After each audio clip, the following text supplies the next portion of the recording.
දවසක් ඒවා මගේ යාළුවෝ සියලු දෙනාටම මම අද ඔයාලට පෙන්වන්න යන්නේ අපිට ලොකු ප්‍රශ්නයක් වෙලා තියෙනවා කුරුඳු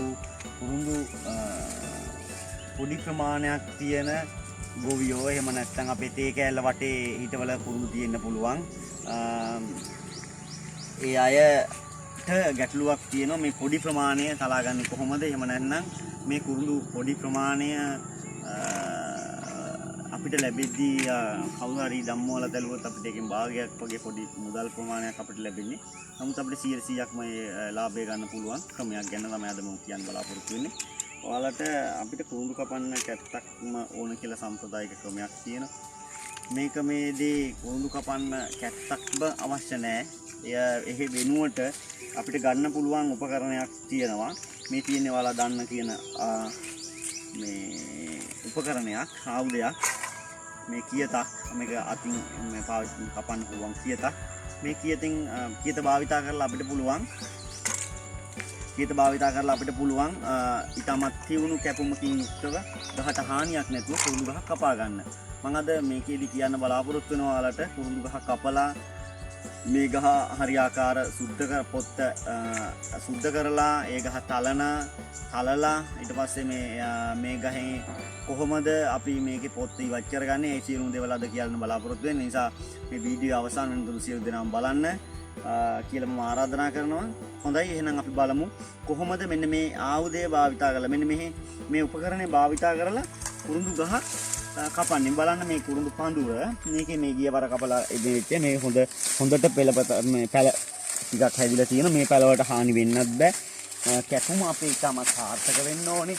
එන්නේ දේවල් ඇතුව අපි බලමු කොහොමද මේක කපාගන්නේ කියලා. හොඳයි අපිට මෙතන ගහක් තියෙනවා. මේ ගහ අපි බලමු කපන්නේ කොහොමද කියලා. පොඩ්ඩක් සුද්ධ කරගන්න ඕනේ. රයිට්. හොඳයි. මෙන්න මේ විදිහට අපි මේ ආකාරයට පොත් මේ ගහ කපද්දී හොඳටම වග බලා ගන්න. කඳෙන් ගොඩාක් උඩ ඉතුරු ගන්න නැතුව මුලට ආසන්නයෙන්ම කපා ගන්න. මොකද මේක ගොඩාක් උඩින් කැපුවොත් එන්න පඳුර උඩට යනවා. උඩට යනවායි කියලා කියන්නේ මේ පැල ප්‍රමාණය උඩ ගිහින් මේකේ මුල ගොඩක් උසිස්.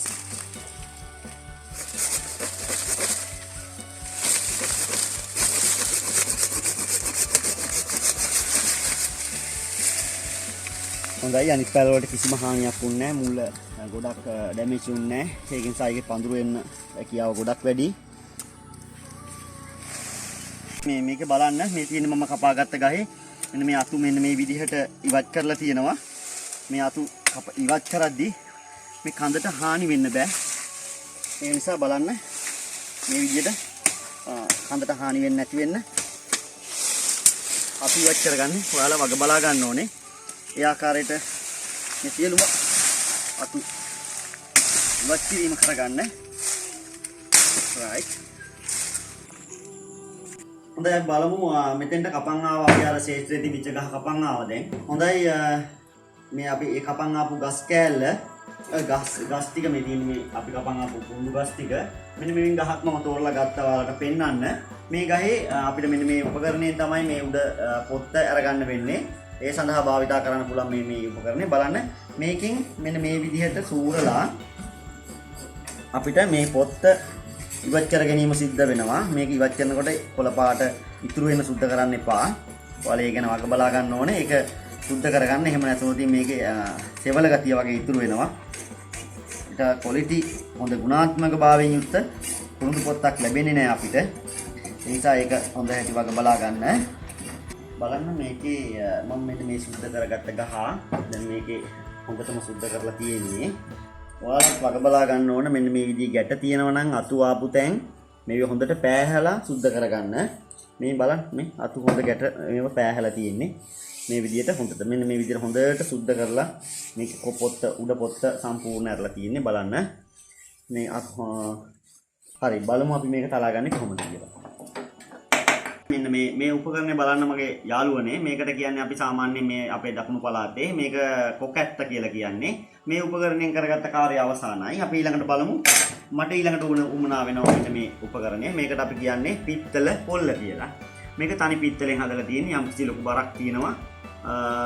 අපි මෙන්න මේකෙන් තමයි කුරුඳු තලා ගැනීමට ගන්න තලන්න කුරුඳු ගහ තලන්න කඳින් පොත්ත වෙන් වෙන විදියට උලුප්ප ගන්න පුළුවන් විදියට සකස් කරන්න හදලා තියෙන පොල්ල. මේක පිත්තල පොල්ල කියලා අපි කියනවා. දැන් තව උපකරණයක් තියෙනවා මම මෙන්න මේකත් මෙලෙම හඳුනා දීම කරන්න. මෙන්න මේකෙන් තමයි අපි මේ පොත්ත උලුප්ප ගන්න භාවිතා කරන උපකරණය. right මේ දේවල් වැඩි මිලක් නෑ. ඔයාලට ගන්න පුළුවන් හાર્ඩ්වෙයාර් එකක වගේ ගියාම මේ වගේ දේවල් ටික ගන්න පුළුවන්. රුපියල් 650ක් 700ක් වගේ මුදලකට මේ ටික ඔක්කොම ගන්න පුළුවන්. එතකොට ඔයාලට තව එකක් හදා ගන්න වෙනවා. මම මෙන්න මේ අඟල් 6ට කපන්න බලන අඟල් 6ට තලා ගන්න බලන්නේ මේ පොතු. මම මේ තලපු ටිකක් මම ඔයාලට පෙන්නන්නේ. ඒක නිසා මෙන්න මේ වගේ අඟල් 5ට හෝ 6ට හදන ලද කෝටු කෑල්ලක් කපලා මිම්මක් අවශ්‍ය වෙනවා. ඒ ටික හදා ගන්න. හොඳයි අපි බලමු මේක තලන්නේ කොහොමද කියලා. මුලින්ම අපි මෙන්න මේ විදිහට අපිට සම්ප්‍රදායික ක්‍රමයේදී අපි ගොඩාක් පුරුදු වෙලා තියෙනවා බිම පැදුරක් එලාගෙන ඒක මිනිහ ගොතාගෙන වාඩි වෙලා මේ කුරුදු තරන්න ඕනේ කියලා. නමුත් මම හිතනවා එහෙම ඕන වෙන්නේ නැහැ. අපි අලුත් විදියට කොහොමද මේක කරන්නේ? අතර වාඩි වෙලා ඉන්න අමාරුයි ඉන්න පුළුවන්. කොන්දේ අමාරු වගේ දේවල් තියෙනවා ඉන්න පුළුවන්. ඒ අයටත් මේක තලා ගන්න පුළුවන් විදියට අපි මේක හඳුනා දීම මම මේ හඳුනා දීම කරන්න බලාපොරොත්තු වෙනවා.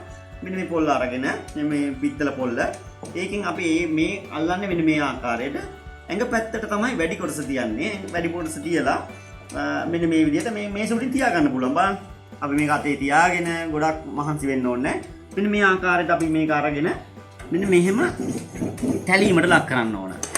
තැලීමට ලක් මේක හොඳට මේකේ මේ තියෙන මෙන්න මේ අඟල් පහට අපි කපාගත්ත කෑල්ල මේක තියලා මේ විදිහට අපි මේ ඉර ඇඳ ගන්න ඕනේ. ඉර ඇඳලා අපිට අවශ්‍ය කුරුඳු පතුරේ පළල එන විදිහට අපි මේ පැත්තට ඉරක් ඇඳ ගන්නවා. හොඳයි මෙහෙම කපලා බලන්න. මේ විදිහට පොත්ත කලව ගන්න පුළුවන් අපිට ඉතාමත් ඉක්මනින්. මේ දේවල් තමයි මේ අපි අමාරුයි කියලා තව කෙනෙක් හොයලා තව කෙනෙක්ගේ පිටපතලා එයාට අපේ ඉඩමෙන් භාගයකටත් වැඩි ආදායමක් දීලා අපි මේ දේවල් කරන්නේ මෙන්න මේ වගේ පුංචි අපිට කරන්න පුළුවන් දෙයකට. හරිද? ඒ නිසා කවදාවත් අනිතරම් බලන්න මේ ගැලවෙන අපූර්ව මේක හරිම ලස්සනට ගැලවෙනවා මේ අපිට මේක දිග පොත්තක් ආකාරයක් ගලවන්න පුළුවන්. ඒකේ මේ හන්දි කරන්න මේ දේවල් මම ඉදිරියේදී කියා දෙන්න බලාපොරොත්තු වෙනවා හන්දි කරන හැටි.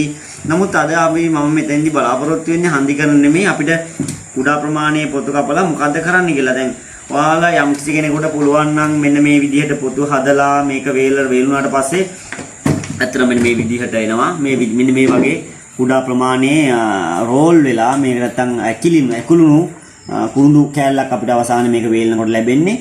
ඒක යම් කිසි කෙනෙක් අපිට දෙන්න පුළුවන් නම් අපි ඒව ගන්න මාකට් එකක් තියෙනවා. මේ මාකට් එකට අපි යොමු කරන්න බලාපොරොත්තු වෙනවා. ඒ අයගෙන් ගන්නත් අපි සූදානම්. එතකොට ඒ අයට ගන්න අය තව ගන්න කැමති අය ඉන්නවා නම් එයාට සම්බන්ධ කරලා දෙන්නවත් අපිට කරන්න පුළුවන්. කවුරු හරි කෙනෙක් ඉන්නවා මේ වීඩියෝ එක බලලා ඒකට ලයික් එකක් දාලා ෂෙයා කරන්න. ඒ වගේම ඔයාලා සබ්ස්ක්‍රයිබ්ස් කරන්න අමතක කරන්න එපා. අපි ඉදිරියේදී තව වීඩියෝ දාන්න බලාපොරොත්තු වෙන මේ සම්බන්ධව. ඒ දේවල් ඔයාලට ඉක්මනින් ලැබෙන්න ඕන නම් බෙල් අයිකන් එක ක්ලික් කරන්න. එතකොට ඔයාලට මම මේ වීඩියෝ එකක් දාපු ගමන් ඔයාලට මේක දකින්න පුළුවන්. ඒ දේවල් කරන්න.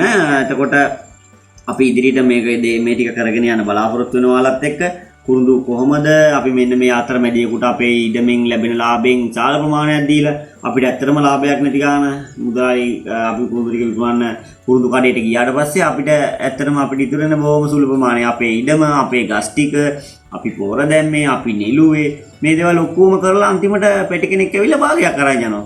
ඇත්තට මේක දැන් පොඩි අසාධාරණයක් තියෙනවා. අපිට මේ ශ්‍රමය නැතිවීම නිසා තමයි අපි ගොඩාක්ම අසරණ වෙලා කරන්නේ. ඒ දැනුම අපි ළඟ නැති නිසා තමයි අපි අසරණ වෙලා තියෙන්නේ. ඇත්තට මේ දැනුම කියන්නේ මහා ලොකු දෙයක් නෙමෙයි. මේක ලබා ගන්න පුළුවන් ඔයාලට.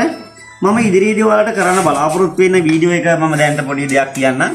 මෙන්න මේ අහක දාන පොතු ටික මෙන්න මේ පොතු ටික අරගෙන මේකෙන් කොහොමද කුරුඳු තෙල් ටිකක් හදාගන්නේ. මේ බලන්න කවුරුවත් හිතලා තියෙනවද කියලා මේක. මේ අහක දාන පොතු ලංකාවේ මෙට්‍රික් ටොන් එකක් විතර අහක දානොත් දවසකට. එතකොට බලන්න මෙන්න මේකෙන් අපිට යම්කිසි නිෂ්පාදනයක් කරන්න පුළුවන්. අපිට ඒක මම ඉදිරියේදී කරන්න බලාපොරොත්තු වෙනවා. මම ඒක දැනට අත්දැක බැලීම් කරලා අවසానයි.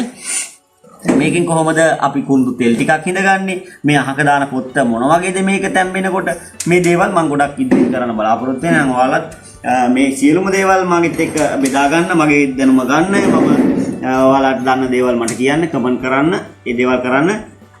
ඉදිරියේදී මම ඔයාලට තව ඉතාමත් වටිනාම වීඩියෝ එකක් දෙන්න බලාපොරොත්තු වෙනවා. එතකන් එහෙනම් අපි ඔයාලගෙන් සමුගන්න. මේකෙදී ඔයාලට උමනාවන ඉතාමත් සුළුම උපකරණ ප්‍රමාණයක් මේ ටික හුරු වෙන්න. මේ දේවල් දන්න හේදයක් තියෙනවා නම් කමෙන්ට් කරන්න. මම ඔයාලට ඉදිරියේදී මේ දේවල් කියන්න බලාපොරොත්තු වෙනවා. එහෙනම් සියලු දෙනාටම සුබ දවසක් වේවා. අපි හම්බෙමු ආයිමත්